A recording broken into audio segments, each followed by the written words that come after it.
But for the sake of professionalism, not to flood your CV with multicolors. It doesn't make it attractive. It makes it look clumsy. Yeah. So instead of filling it with colors, the advice would be white background, black writing, black and white.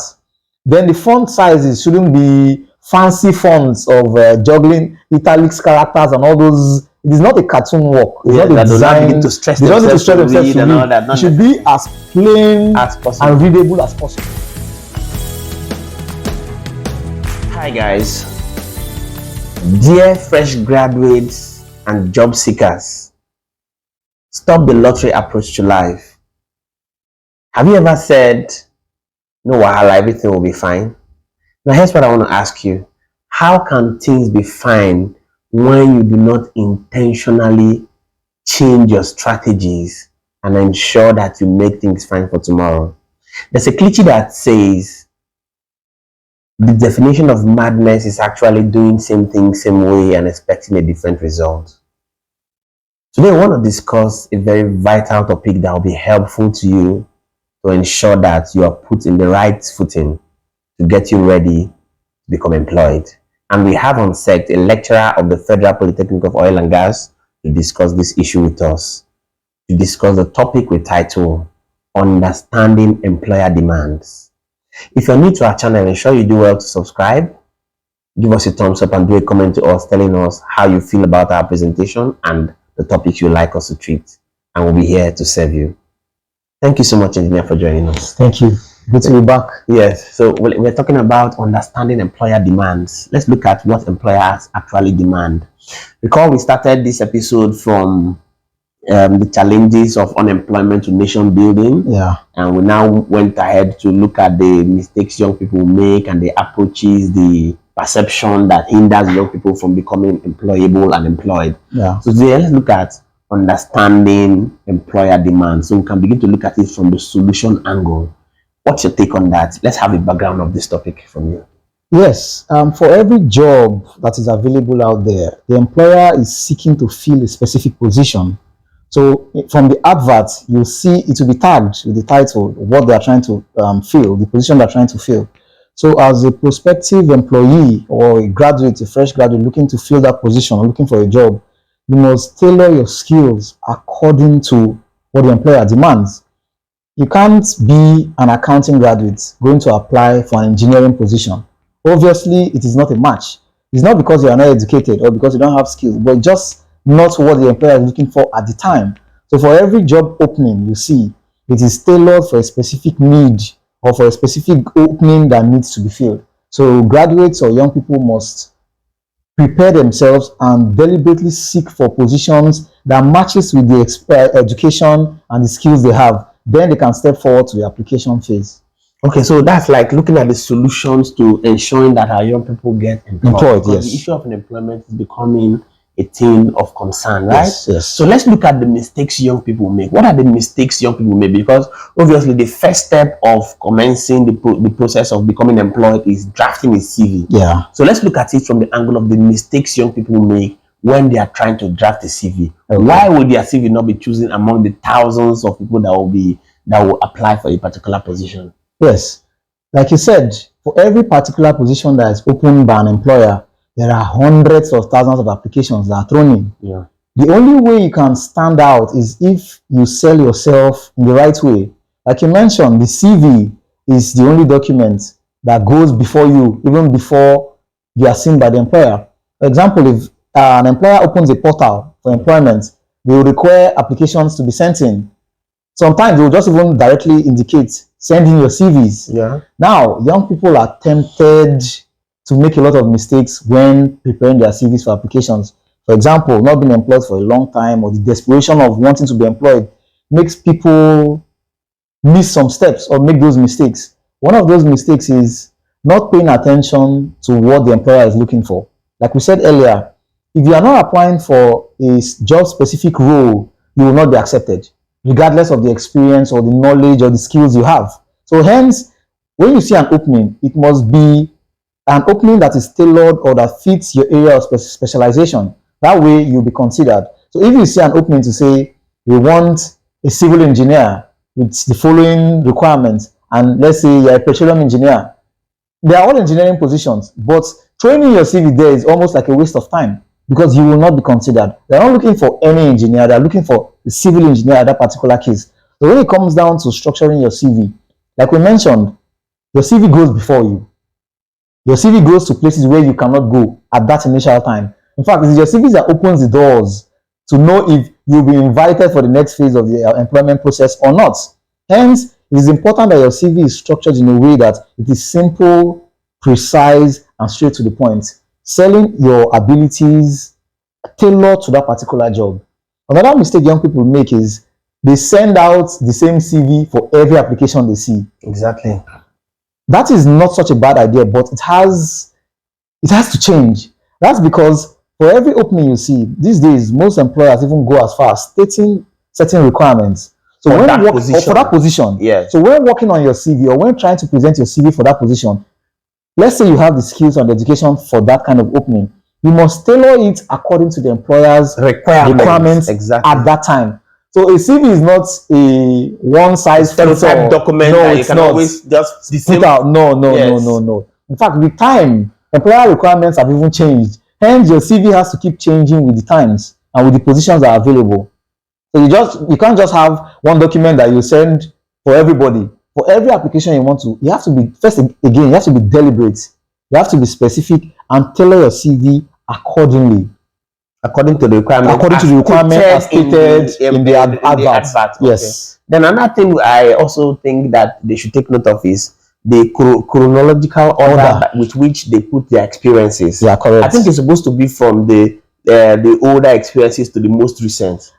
These days, it's even better to do it from the most recent to the older ones. Okay. Let me use this opportunity to basically give a rundown of what a regular CV should be like. Because, like we said, for every opening, even if you say the opening now is the position of a driver, you will see PhD holders, MS. I remember a story when this Dangote group of companies were trying to employ truck drivers. Yes, and they opened the applications. They received hundreds of thousands of applications for the position of a truck driver. Yes. In those applications, master degree holders, hundreds of master's degree holders, tens of PhD holders, BSc holders is uncountable. We all know that the driver, there is this knowledge of the driver is just maybe an SSC holder and just a driving position, doesn't require so much qualification, but just the skill. But you can see that because of how the global economy is and the quest for jobs are, with little jobs available, everybody's looking for every opportunity. With that, what sets you apart is your CV, as we said. When you throw it in there, the recruiter doesn't have all the time in the world. They're basically using seconds. They are called a busy recruiter. Very busy recruiters. Yeah. So for a position that maybe they want to recruit 2 people, they have application, let's say 100,000 CVs have been thrown in. So they are basically using seconds to skim through each CV. They don't have time to go line by line so you might be the most qualified, but if your CV is not structured in a way that is attractive or catchy, they might just flip it to the side and move to the next one because they don't have time. So the simple steps to structuring an effective and catchy CV is basically your name, first page, your name and your contact information, phone number, email. Some people make the mistake of putting marital status, specific address, passport photograph. It's not necessary. It's not really necessary because it doesn't do anything to help your case for the job you're looking for. They will get to know you better at this next stage, maybe interview stage, after you've passed a test or whatever. So at the initial phase, just your name, contact information, and maybe the state or location where you are. After that, give a profile, a brief profile of who you are. Yes. Maybe a short statement of who you are, the kind of education, or what you are looking for, what you can bring to the table. The next will be your core skills.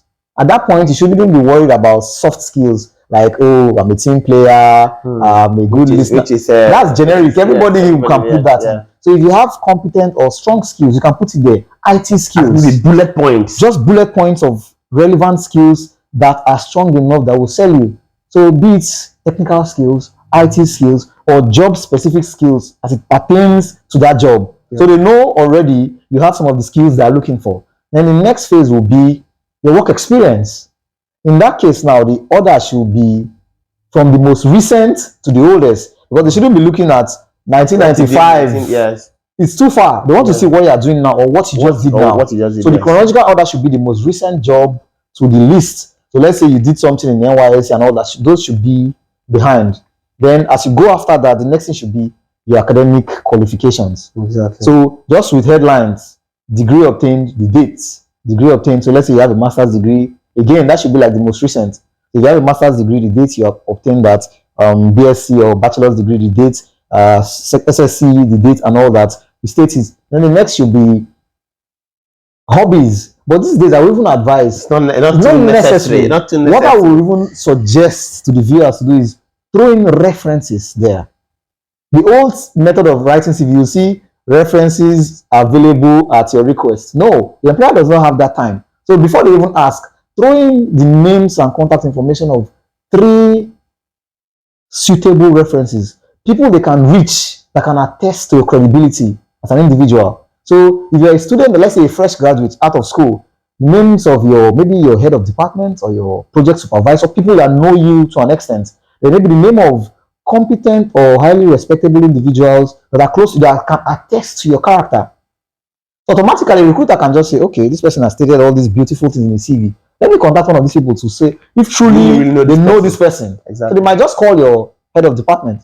Is this a credible student? And the person says, yes, I worked with him for 4 years. I was a student, blah, blah, blah. That automatically takes you to the next phase. It just separates you. Instead of writing hobbies and saying, I love swimming, Football, I have football, to run and all that. all those do not really sell you as a standout candidate. Everybody runs, everybody reads, everybody can put everybody will be willing to play.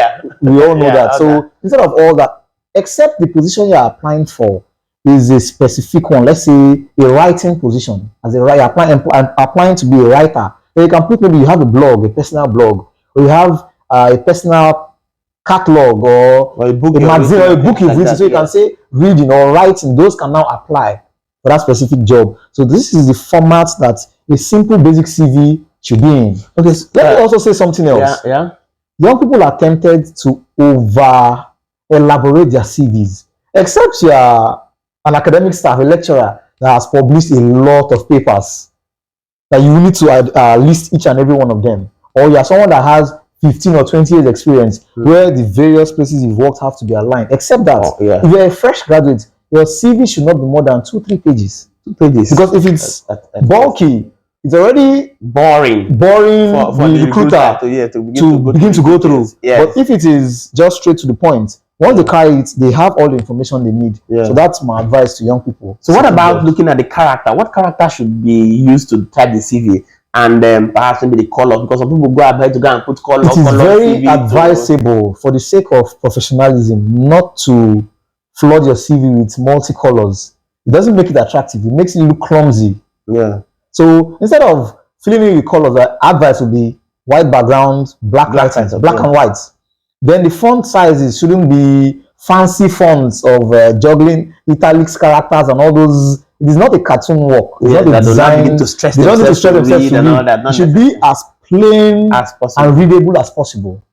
That way, once anybody carries it, they know this is professional and they go straight to the point without straining their eyes, without stressing themselves to understand anything. They understand what they are looking for. So what format do you think is best for our viewers to be able to send their CV in? Some people want to go to PDF, some people want to go to document file and all that. My basic advice would be a Word document. Word document. Microsoft Word. Except maybe specified by the recruiter to say, okay, submit in a PDF format. Yes. Or submit in a PowerPoint format. Except that, normal case, you even see it, most recruiters, if you are submitting online, they have a maximum size that your file should be. Maybe 10 kilobytes or 5 kilobytes. When you convert a document to PDF or to PowerPoint, it increases it maybe to 1 MB, 1 megabyte. Yeah. So a Word document is the easiest and most straightforward format to send your documents. So that Microsoft Word, anybody can just easily open. These days, Word documents can even open on cell phones or whatever, or tablets. So the recruiter doesn't need to sit down. You have a specific kind of app. Yes, to open your CV. So what about some people that go ahead to put pictures in the CV? Is not necessary at this point. Yes. So basically, these are the basic points. These are the basic information. Yes. Except the recruiter insists on a particular format or a particular. Let's say they include and say we need to see a photograph. Except that if it's just open to send a CV, all that is not necessary. So just short and to the point. Sharp, straight to the point. At best, 2 pages CV Yes. is perfect for. It's all perfect for a fresh graduate. Okay, so Yes. viewers of Head It, these are the major basics you need to know while you try to draft your CV to ensure that the recruiter sees you as one of the candidates that should go to the next phase of interview. Yes. In our next episode here, we'll be talking about what and how our viewers should get ready for interviews, right? Because they're taking it in stages to get them ready to become employed. Before we come to that stage, there is usually another stage before even the interview stage. Okay. If you send in your CV for an employment and you are considered, you realize that the next stage these days is an examination stage. Okay. Either a physical exam or a computer-based an online exam, a computer-based exam, a CBT exam. Yeah. So probably we will first of all highlight on that before we go. A successful candidate at the exam phase is the one that will now go to the interview phase. Okay. So we'll touch on that before we move to the interview. Okay, so viewers of Head It, you don't want to miss our next episode because you want to get ready to become employable. And this information is what will get you ready to be employable. Don't miss out. Do want to subscribe to our station, give us a thumbs up, do a comment so that you can follow us as we bring this insightful content to you. Engineer, we appreciate the content, the information you're giving to our viewers. Thank you. We hope to see you again. Yes, and thank you for the time you spent with us. Thank you. Viewers, thank you so much for watching. My name is Moses Fariba and this is Think Tank TV. Bye for now.